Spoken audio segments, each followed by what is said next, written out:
tardes, somos el grupo número 11 y hoy vamos a explicar los dialectos de Argentina y Uruguay. Es preciso mencionar que la comunidad lingüística y cultural con mayor dominio en las lenguas romances se encuentra en Argentina y en Uruguay. En este sentido, Argentina tiene alrededor de 33 millones de habitantes. Esto provoca que tenga gran diversidad lingüística, ya sea por factores demográficos, socioculturales, históricos y económicos. Por su parte, Uruguay tiene alrededor de 3 millones de habitantes. Su zona lingüística no es homogénea y además está regionalizada. Es decir, va a existir una zona norte y una zona sur. La zona norte está claramente influenciada por el portugués. Ahora, en cuanto a la fonología de Argentina, va a existir alteraciones en la articulación desde el vocalismo y el consonantismo. Desde el vocalismo no existen alteraciones de importancia, excepto en los sociolectos bajos y medios, en los cuales puede haber apertura o la cerración de las vocales agudas. En cambio, en el consonantismo se presenta el ceseo y el yeísmo rehilado.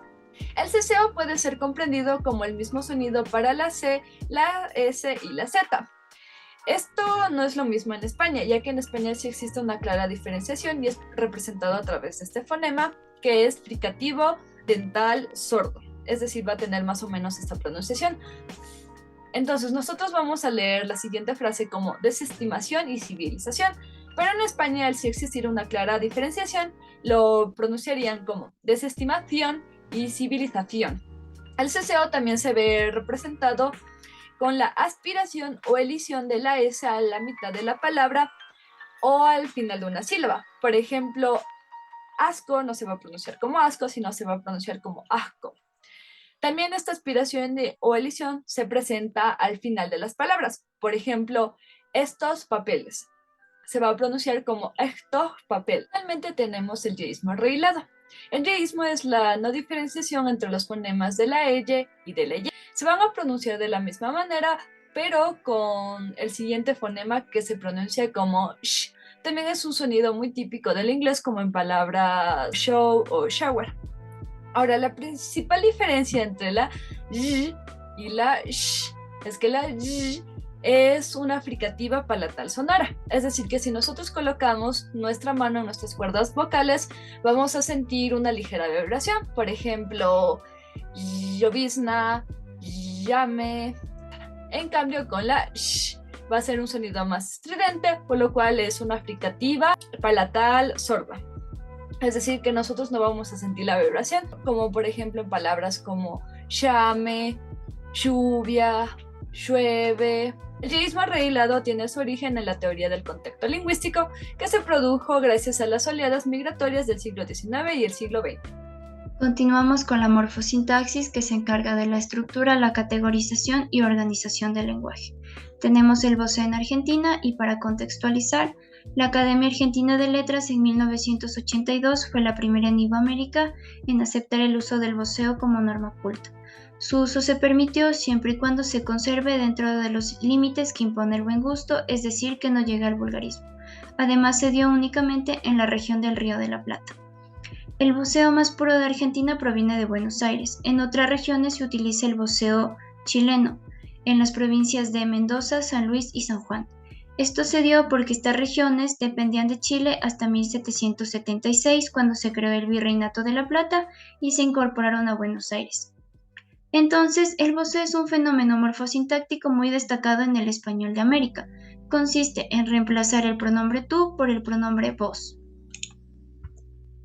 Algunas características: Argentina es un país con un voceo general en el pronombre sujeto y muchas vacilaciones en las desinencias verbales.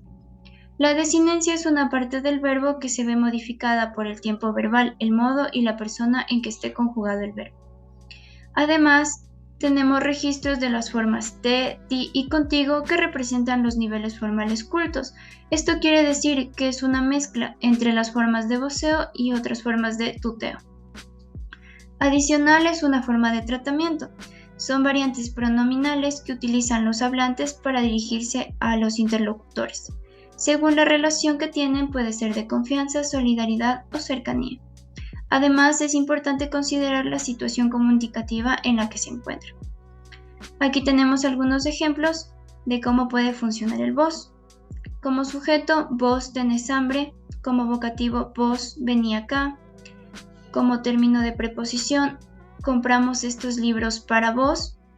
Y como término en el complemento comparativo, tu hija es tan alta como vos. Tenemos los tipos de voceo. Entonces el voceo pronominal consiste en el uso de vos en el pronombre de la segunda persona del singular en lugar de tú y ti. En el pronombre átono, que se utilizan los verbos pronominales y complementos sin preposición, se utilizan las formas de voceo te, tú y tuyo. Un ejemplo, vos te acostaste con el extranjero. También está el voceo verbal, que consiste en el uso de las desinencias verbales propias de la segunda persona del plural. Aquí se mantiene el uso del pronombre tú, por ejemplo, tú cantás, tú tenés. El léxico argentino ha tenido la influencia de varias lenguas europeas, africanas, indígenas y también del español peninsular. Han recogido términos de origen marinero que han sido incorporados en los largos viajes que realizaron los conquistadores hasta América. Estos se relacionan con actividades y lugares terrestres, como flete, que puede ser caballo, o transporte de carga, como se ve en la imagen, playa, un lugar para estacionar vehículos, y a causa del proceso de colonización, recordando que este se da cuando varias lenguas entran en contacto y dan origen a una nueva lengua. En Argentina existe este proceso entre el español americano y el del sur y otras regiones de España, en el que aparecieron voces, por ejemplo, de origen andaluz, como cachetear, que es abofetar, de origen canario, botarete, que es persona de poco juicio, y otros vocablos que son occidentalismos, como los lonicismos, los gallecismos y los portuguesismos. Por ejemplo, carozo, que es el hueso de la fruta, como se puede ver en la imagen del durazno, laja, que es lancha, y tamango, que es casa.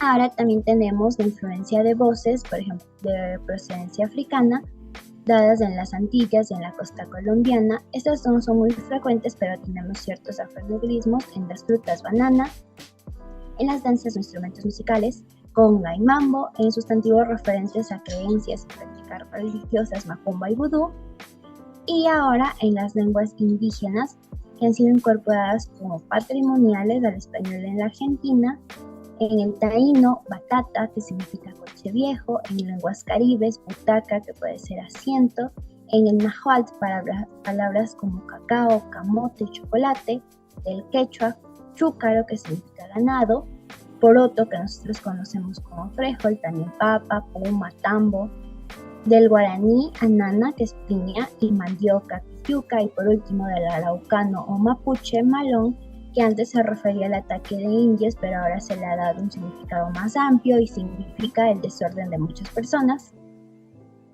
Ahora bien, también tenemos ciertos préstamos de origen italiano, principalmente de la zona rioplatense, que se hacen referencia a la familia, a la alimentación y a la vida cotidiana. Fiaca, por ejemplo, que significa pereza, morfi, que puede ser comer o comida, mufa, mal humor, y yeta, mala suerte. Por último, préstamos de lenguas europeas tenemos el francés, que son vocablos que hacen referencia a la moda, la gastronomía y la vida social, bagaje, ballet, chantaje, y en los anglicismos que se refieren a áreas de las ciencias, los deportes y la vida cotidiana, barman, film, flash, fútbol, gol, hockey, entre otros. Algunos datos generales sobre Uruguay.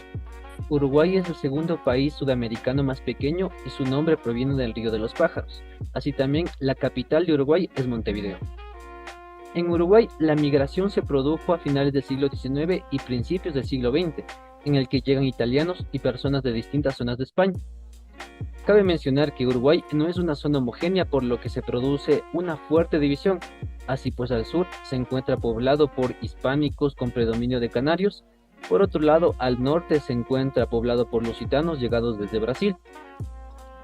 En el país, desde la mitad del siglo XX, confluyen corrientes migratorias de diverso origen, en la que prevalecen italianos.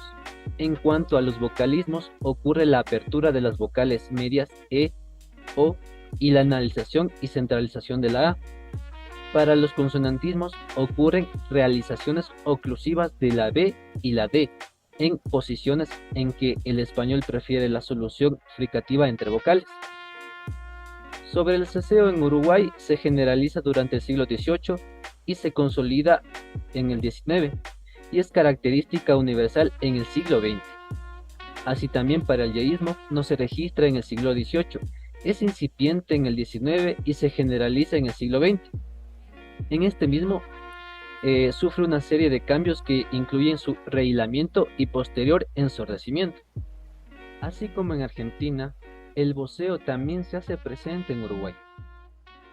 Cabe mencionar que el tú se emplea en los estratos altos a diferencia del vos para los estratos bajos y los jóvenes, lo que convierte este rasgo característico en un sociolecto.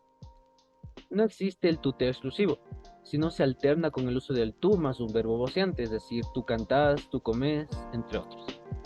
La norma prefiere esta combinación, pero la forma más frecuente es vos cantás, vos comés, vos vivís, entre otros.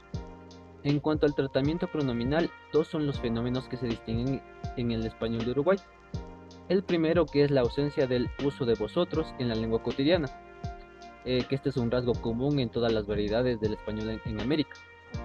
Y el segundo es que la presencia de dos formas pronominales para la segunda persona de cercanía, los cuales serían el vos y el tú. Otro dato interesante sobre Uruguay se da en la ciudad de Rocha. Esta ciudad es considerada en la que mejor se habla el español dentro de todo el país. Sobre las formas pronominales que eligen al momento de comunicarse con otros pueden ser vos, che, ustedes, digás, cantás, muchachos, pibes, señores, entre otros. Uno de los rasgos característicos del español en Uruguay, aunque también presente en otros países hispanohablantes, es el uso del sufijo ito como diminutivo y no del illo, ico, huelo, ingo, entre otros posibles.